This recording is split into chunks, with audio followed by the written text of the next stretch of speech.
Kupljena uslovna sloboda za Ejupa Ganića, za puštanje člana ratnog predsjedništva Republike Bosne i Hercegovine, položeno 300.000 funti. Dobro večer. Viši sud u Londonu pustio je Ejupa Ganića na uslovnu slobodu uz kauciju od 300.000 funti.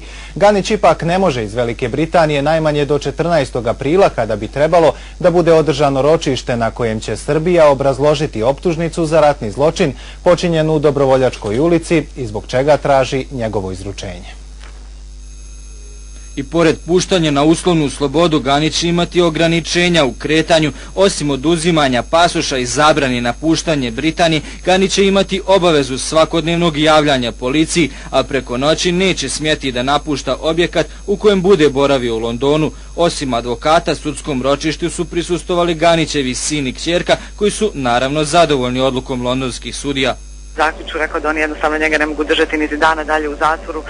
Na osnovu dokumentacije koja trenutno postoji u rukama britanskog tužilaštva koje predstavlja Republiku Srbiju u ovom slučaju.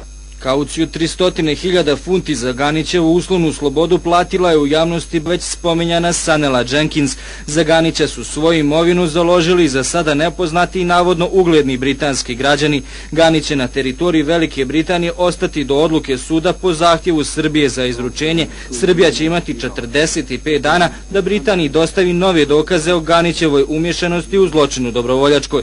Ovdje nije doneta odluka u suštinskom pitanju da li će on biti izručen Srbiji ili ne.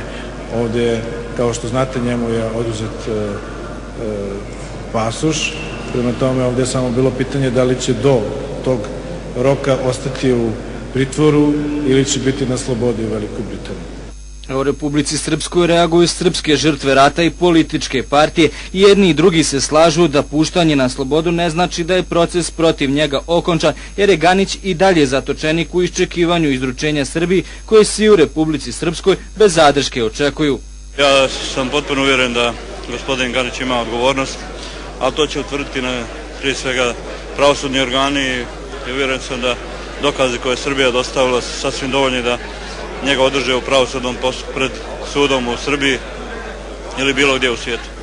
Bošnjački političari dalje vrše pritisak na britanske zvaničnike. Bošnjački član predsjedništva BiH Haris Silajdžić sastao se u Londonu sa ministrom inostranih poslova Velike Britanije Davidom Milibandom, kojemu je poručio da je slučaj Ganić stvar suda i ne dovodi se u vezi sa političkim stavom britanske vlade u vezi sa ratnim događajima na Balkanu.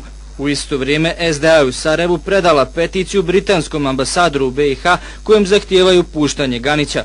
Mnoge međunarodne institucije i pravosuđe organi Srbije i Bosne i Hercegovine su radili na ovom slučaju i sigurno ni do sada nije bilo izraza sumnje u ikakvo počinjeno krivično djelo doktora Ganića. A Ganićevo puštanje na uslovnu slobodu pozdravio je niko drugi do visoki predstavnik u BiH Valentin Inzko. Za Inzka je dobra vijest to što će se Ganić braniti sa slobode. Ganić bi, kaže Inzko, umjesto Srbiji trebao biti izručen Bosni i Hercegovini. Istovremeno srpski član predsjedništva Nebojša Radmanović uputio je pismo srpskom predsjedniku Borisu Tadiću u kojem ga obavještava da je protestna nota Srbiji, Ministarstva inostranih poslova BiH jednostran i samovoljan diplomatski akt neovlašćenog državnog službenika upućen bez saglasnosti predsjedništva i znanja srpskog naroda.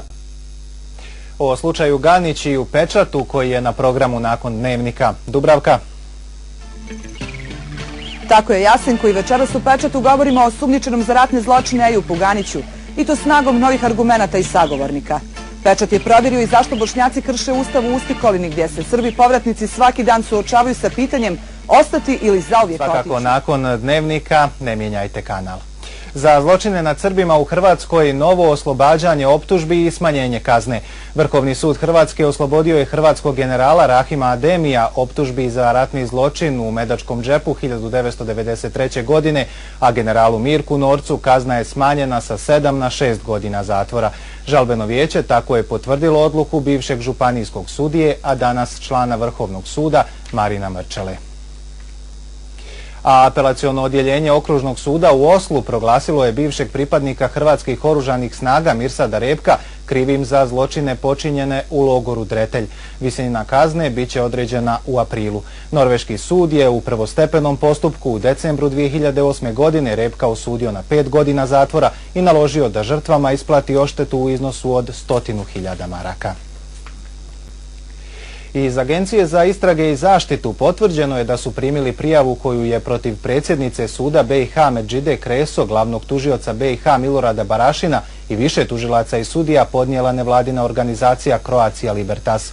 Prijava je podnesena protiv odgovornih za, kako kažu u Croatia Libertasu, nečinjenja službene istrage za krivična djela ratnog zločina koja su u Bosni i Hercegovini počinili bošnjački vojnici i oficiri armije BiH.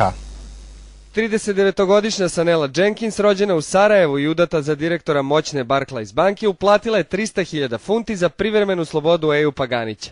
Strogi uslovi, kako prenosi BBC, podrazumevaju ostanak Ganića u Londonu, policijski čas tokom noći, obavezu redovnog javljanja policiji, a oduzet mu i pasoš. Za ministra policije Ivicu Dačića, prilikom donošenja odluke da li će Ganića izručiti Sarajevu ili Beogradu, Britanija mora da ima u vidu dokaze koje je Srbija podnela protiv njega. Ovdje nije doneta odluka o suštinskom pitanju da li će on biti izručen Srbiji ili ne. Ovdje, kao što znate, njemu je oduzet pasoš. Prema tome, ovdje je samo bilo pitanje da li će do tog roka ostati u pritvoru ili će biti na slobodi u Velikoj Britaniji. I Srbija i Bosna i Hercegovina su od Britanije zatražile izručenje Ejupa Ganića, a Beograd je u zahtev za izručenje dostavio i svu potrebnu dokumentaciju. Srbija je svoju istragu pokrenula još 1993. a Bosna i Hercegovina 2005. godine, pošto je Haški tribunal prepustio taj predmet bosansko-hercegovačkom pravosuđu.